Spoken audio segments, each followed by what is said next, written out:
Once upon a time, there was a hazel-eyed boy with dimples. I called him Khalil. The world called him a thug.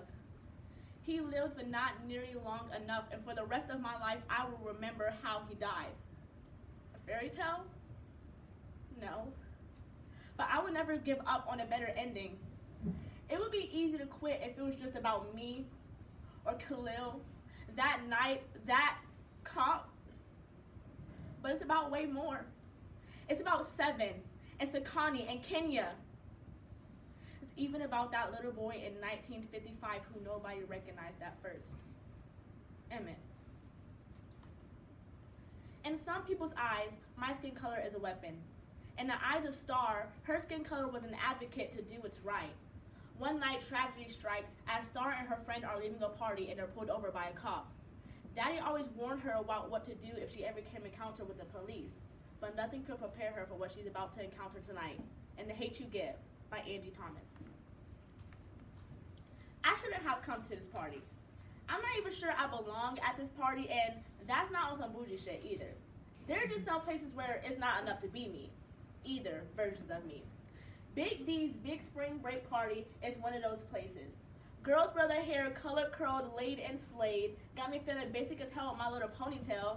Guys in their freshest kicks, sagging pants, grind so close to girls they just about need condoms.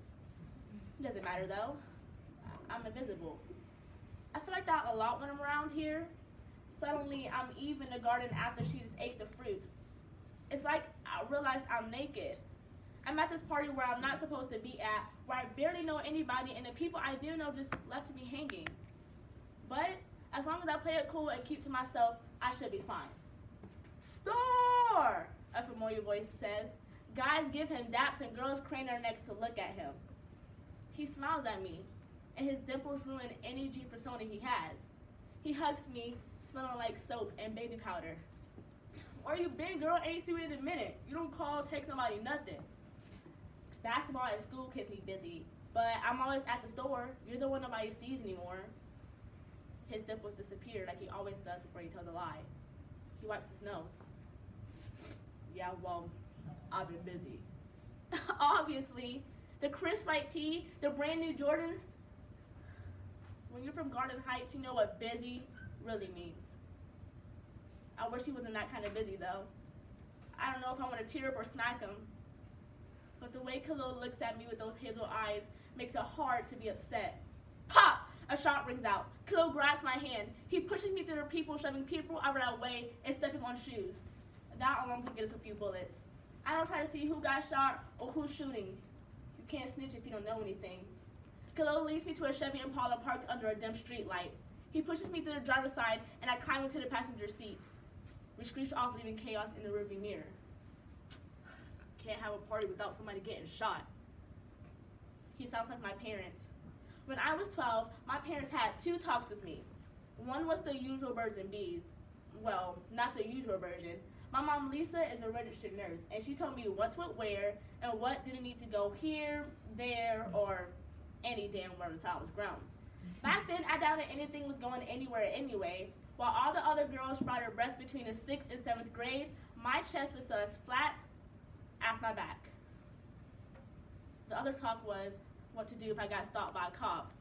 Mama fussed and told Daddy that I was too young for that, but Daddy argued that I was never too young to get shot or arrested. Star, you do whatever they tell you to do, okay? You keep your hands visible, don't make any sudden movements, and only speak when you're spoken to. I knew it had to have been serious. Daddy has the loudest mouth of anybody I know, and if he says to be quiet, I needed to be quiet. A whoop whoop sound startles us, and blue lights flash in the rearview mirror. I hope somebody had to talk with Khalil. He cusses under his breath, turns Tupac down, and maneuvers the Impala to the side of the street. We're on Carnation Road, where half of the houses are abandoned and most of the street lights are busted. Nobody around but us and the cop. Khalil turns off the ignition. The officer parks and puts his brights on. I blink to keep from being blinded. I remember something else Daddy said. If you're with somebody, you better hope they got nothing on them or you're both going down. Okay, so you don't got nothing on you, do you? Khalil watches the cop in the rearview mirror. Nah, The officer approaches the driver's door and taps on the window. Khalil cranks the handle to roll it down. Khalil breaks a rule. He doesn't do what the officer asks. License, registration, and proof of insurance. What'd you pull me over for? License, registration, and proof of insurance. Khalil, just do what he asks. Khalil groans and takes out his wallet. 115 follows his movements with his hand. My heart pounds loudly, but Daddy's instructions echo in my head. Get a good look at the cop's face. If you can remember his badge number, that's even better. With the flashlight following Khalil's hands, I make out the numbers on his badge. 115. He's white, mid-30s to early 40s, a brown buzz cut, and a thin scar over his top lip. Khalil hands the officer his papers and license. Where you two headed from tonight? None ya, which means none of your business. So, what'd you pull me over for? Your tail light's broken.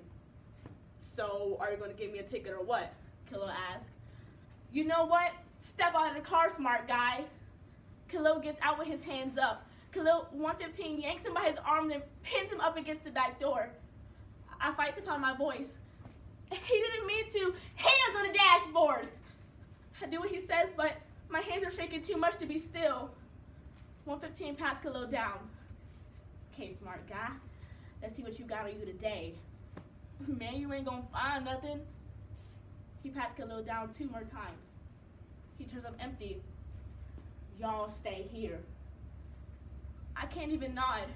My parents haven't raised me to fear the police, only to be smart around them. They told me it's not smart to make any moves while a cop passes back to you. Khalil does. He comes to his door. They tell me it's not smart to make any sudden movements. Khalil does. He opens his driver's door. You alright, Star? Pow! 1. Khalil body's jerks. Blood splatters from his back. He holds onto the door to keep himself upright. Pow! 2. Khalil gasps. Pow! 3. Khalil looks at me stunned. He falls to the ground. I'm 10 again, watching Natasha drop. An ear-splitting scream emerges from my gut, explodes into my throat, and uses every inch of me to be heard. No! Instincts say don't move, but everything else says check up on Khalil. I jump out of the Apollo, rush around the other side. Khalil stares at the sky as if he hopes to see God. His mouth is open like he wants to scream, but I scream loud enough for the both of us. No! I don't know how I ended up on the side next to him. My mom once said that if somebody gets shot, try to stop the bleeding, but there's so much blood. Too much blood. Khalil doesn't move. He doesn't utter a word. He doesn't even look at me. His body stiffens and he's gone. Someone else screams. I blink through my tears. 115 yells at me, pointing the same gun he killed my friend with. I put my hands up. Once upon a time, there was a hazel-eyed boy with dimples. I called him Khalil.